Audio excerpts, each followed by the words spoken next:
What's up, y'all? It's the J Roos Theory. Make sure to comment, share, subscribe, and all that great stuff. Breaking news: Anthony Joshua versus Jermaine Franklin at the O2 Arena, April 1st. Big news.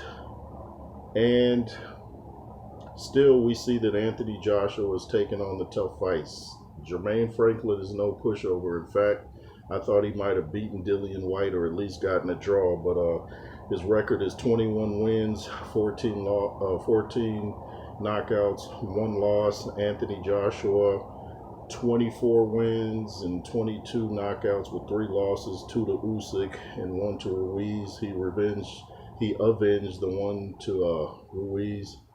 But I think this is another kind of dangerous fight like the Andy Ruiz fight because Jermaine Franklin can punch, and it looks like he takes a good punch too because Dillian hit him with some good shots and he took him.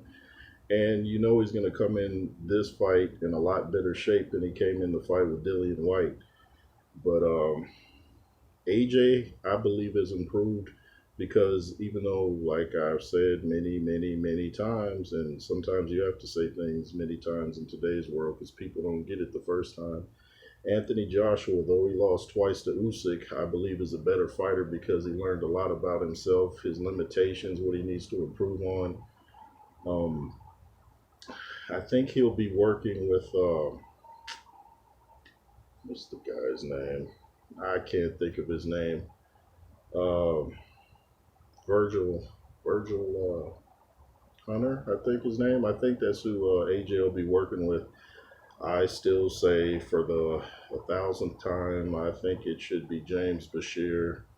He's worked with Usyk when Usyk became cruiserweight champion. I believe he worked with Usyk 3 years. He knows Usyk. He's worked with Lennox Lewis. He was Emmanuel Stewart's right-hand man.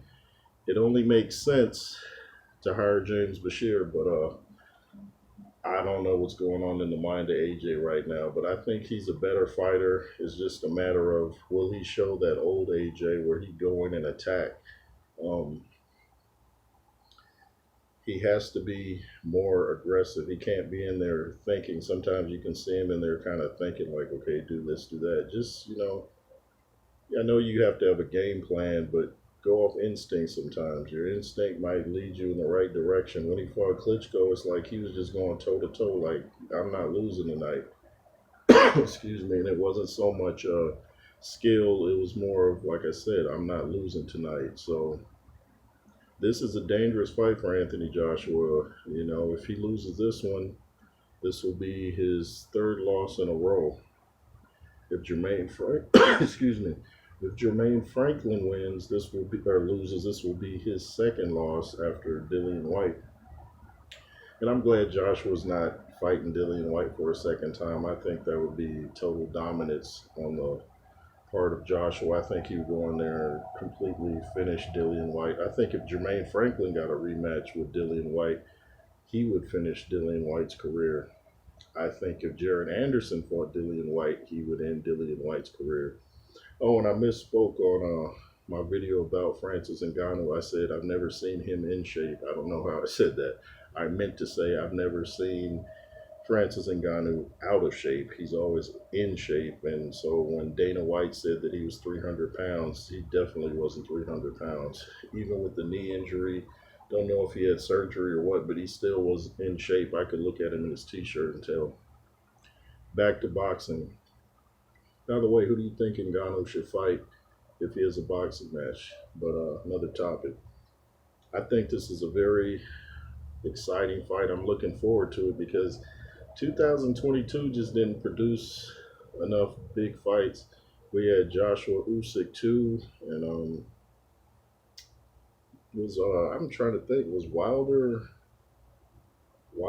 Fury 3 last year? I can't even remember, but there was not enough big fights. The fights have to happen. So I'm excited for this fight. I don't know when Joshua or Franklin will start their training camps, but Joshua likes to train hard. Some people have accused him of overtraining, but he knows his body. He knows, when it's time to relax. He knows when it's time to put his foot on the pedal. He's been doing this a while. He's a professional Olympic gold medalist. Jermaine Franklin, I thought he could have been in a little better shape against Dillian White, which may have really got him the victory. And like I said, when people fight AJ, they come in there, ready to go. Although Ruiz didn't look like it in the first fight, he he was ready to go. Second fight, not so much. But normally, guys are ready to fight Joshua. I was watching Counterpunch Boxing News the other day, and Kurt was talking about, excuse me, I forget the guy's name, but he was saying something about Anthony Joshua was a coward because he didn't want the Deontay Wilder fight when it was already shown that Deontay turned down $100 million to fight Anthony Joshua. I mean, fanboys or something else. Also, how can you say that when Joshua's resume makes Deontay's look terrible? Terrible. If you're a fanboy, just say I'm a fanboy and I like Deontay Wilder, so I'm about to diss Anthony Joshua. But don't come up with your little fake stats and stuff like that because it can be easily disproven. Oh, and shout out to my dude Viking Samurai. Go check out his platform if you haven't. Go subscribe. He had on a martial artist. This guy named he calls himself Grandmaster Vic. I think it's Vic Moore, something like that.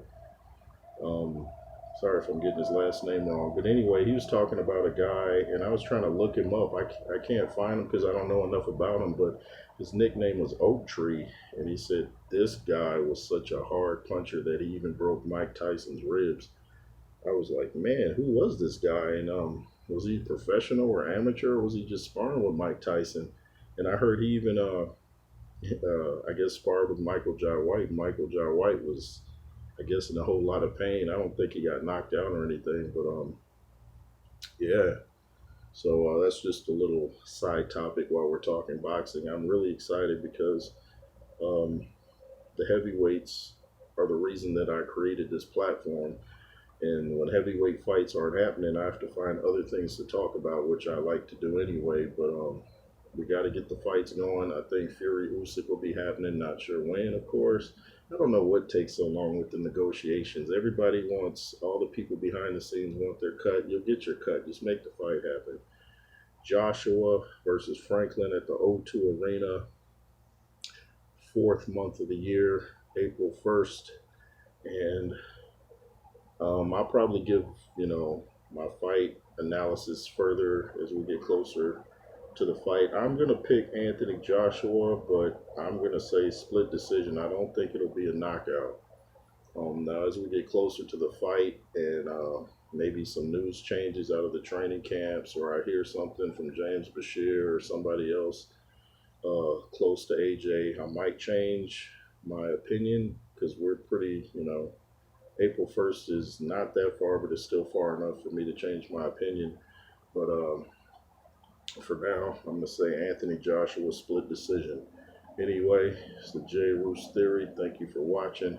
Make sure to comment, share, subscribe. LSR forever, the reason I do this. And if you hear some noise, I got the window open. I can't stand being hot. Be fearless. Yay, yay.